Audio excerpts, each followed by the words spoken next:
where it dovetails into the platforms that had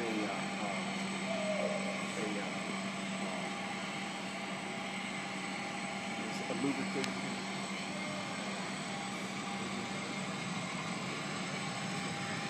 So all of a sudden it turns on.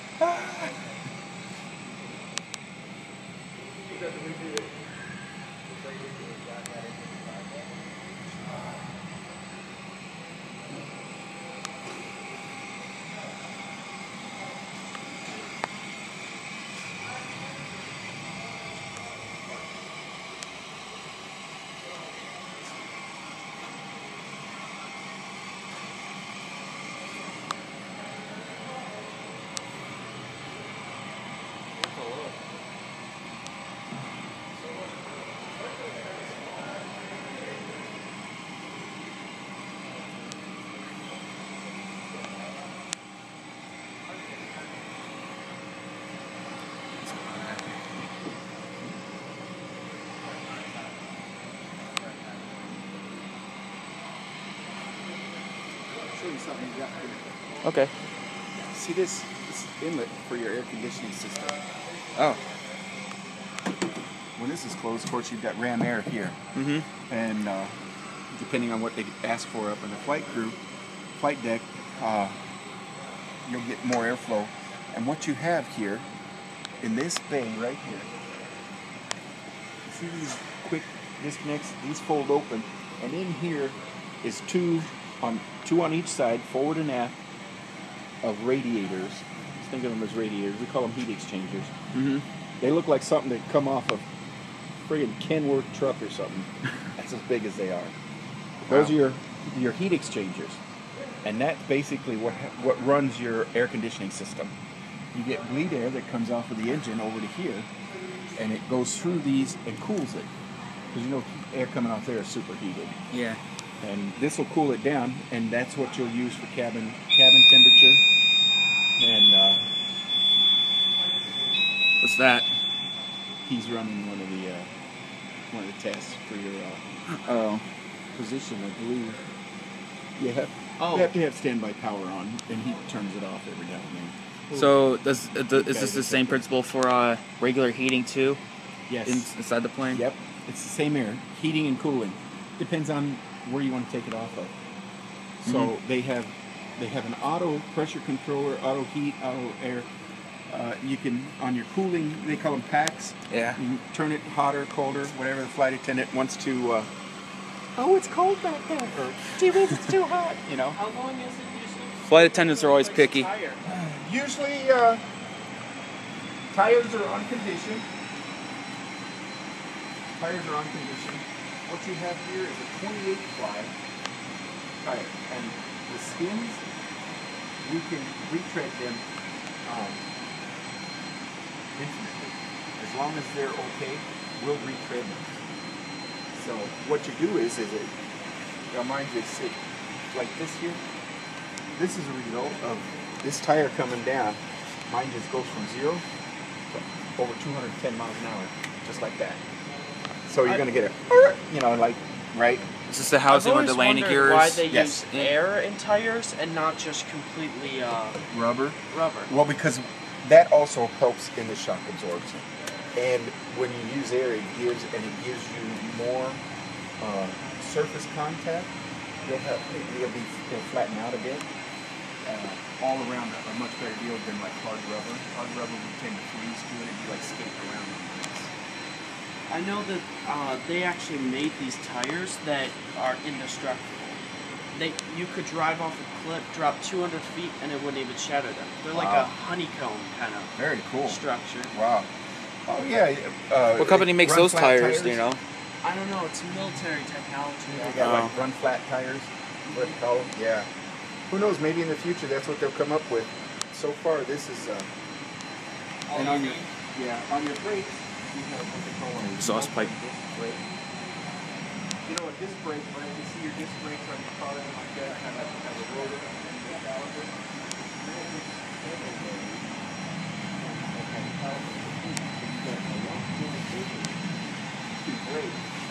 You'll have a caliper on the outside that'll push them all together.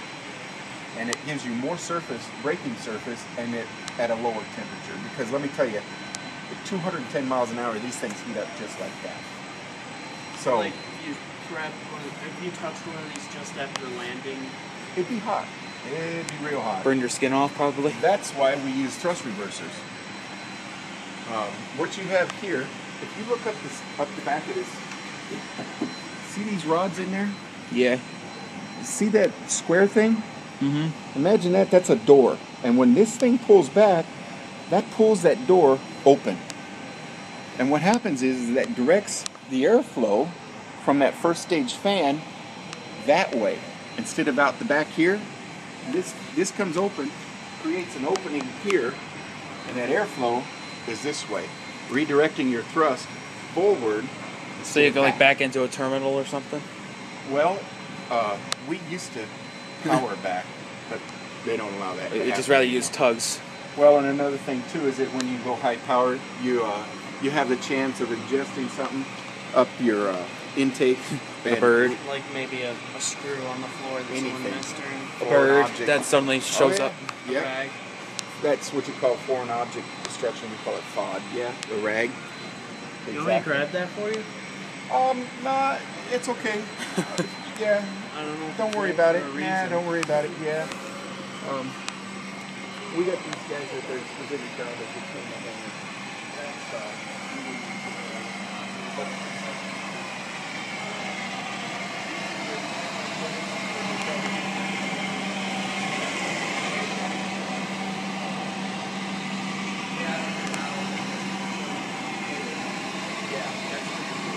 flaps. You guys know the principle for flaps, right? Yeah. Is to increase the lift of your airfoil. So you can take off shorter. More area on top that pulls your... And it can also slow your plane down for landing. Exactly. It means you can go at slower speeds. And the spoilers too. And that's this whole leading edge here. It's slats. Spoilers are also on our airplane, because of the size of our airplane, are also used in turning. Mm-hmm. Because what they'll do is, in your turn, wherever you're turning in, your spoiler on that wing will come up and it interrupt the airflow across and pull the wing over. So it helps in turning as well. So, yep. Yeah, it's quite an operation. These airplanes are incredible. They are. Yep. Are we going to be going over to see the other tomorrow? Probably not. I know there's a black store. It'd probably be up to the guy there.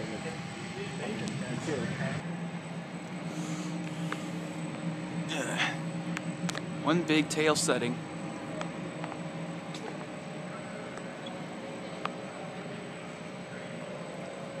That thing down there is if you take off too steep, it'll hit the ground. It'll be like a little tail scrape, so it doesn't damage the frame of the plane.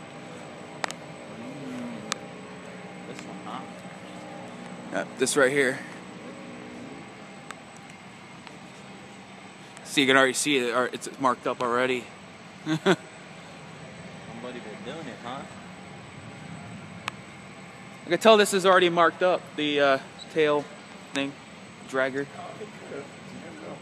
This compartment right there, that's what we commonly refer to as a hellhole. At this production splice, everything back is not pressurized. This is where you're going to locate your stabilizer jack screw and your cables that go up to your rudder PCUs, power control units. You can also access some of your auxiliary power units from there. What you'll see if you go in here is like a dome-shaped bulkhead. The reason they do that is because they shape it like this because it'll take more pressure, and rather than something flat. Quick question on that. So somebody already hit it? No, actually that's just grease coming out of it. No, you'd know it because there'd be more of an indication here you'd be down in the red. There's our rear jack point. Those jacks up in the corner of the TV. Yeah, that's where the big tall one goes right back here. Then you have some that go in the wings. But yeah, this part of the side. That's the reason you're stabilizing these is that they will tell you about monitoring. The faster an airplane wants to go, the more it wants to Steve. This is where I'm gonna sleep tonight. Not really. It's not there. No oxygen. Maybe a cargo bay.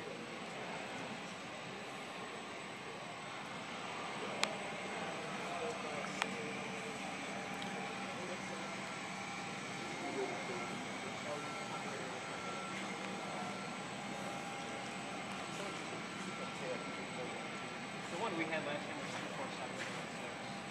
He still tracks it on the website, quite aware. Alright, this is the basics of the 737-900. See ya in the next video. Take care. Nice plane.